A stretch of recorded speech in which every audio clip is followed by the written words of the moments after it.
This is the group of exercises that we call the side plank for working the abdominal muscles. So starting off at stage 1, as I say, we're in a side lying position here.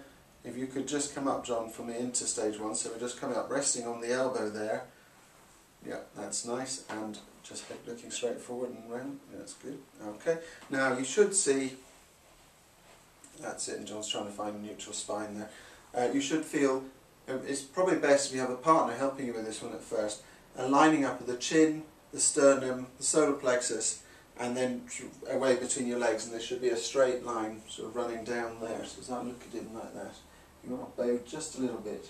That's perfect. Can you see how that's straight now? So this is stage 1. Okay. Now, stage 2 is we're taking the weight on the knees and we're lifting up, and the pelvis is moving forwards rather than up into the sky. It's moving forwards in what we call a hip hinge. So if you could just do a hip hinge for me, John. That, and you see that's into there.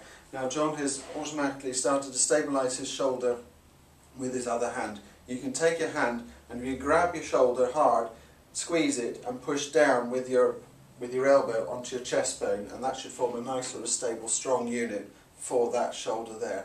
And again, as you see, there's a nice straight line there. We're not sagging down towards the ground in a bowing thing. Can you let your hips drop down? We're not doing that, and we're not doing the other.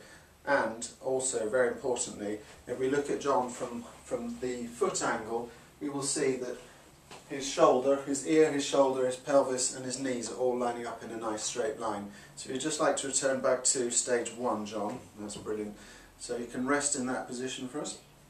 And then we're going to move stage 1, stage 2 on the knees, and then we're going to show you stage 3, which is on your feet. Okay, so we just go up into stage 2. Stage 3, and holding that there. This is a much harder exercise to do, so you probably can't be there for so long, but again, looking at you, all nice sort of straight line. If I look at John from behind, we are getting pretty much a straight line there, and then come back into a resting position.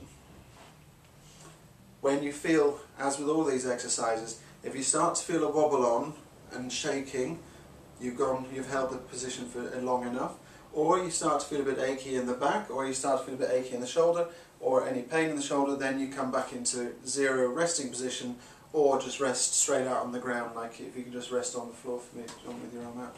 That sort of position there. Okay. And if you just, once again, just come up, show me stage 1, like that. Okay. Gripping there. And then stage 2 on the knees, and pelvis is moving forwards in what we call a hip hinge rather than coming up to the sky. Straight body, and now stage 3 is feet apart, and you're holding that position there. You probably want quite a wide feet apart stance because it helps stabilise you. And again, straight line, and you come back, rocking back into there and into there. What I don't want you in between exercises is resting if you let yourself sag. People often like to do that in between. That's putting strain on the lower back. So if you are going to rest down fully on your side on the floor. And that's the side plank.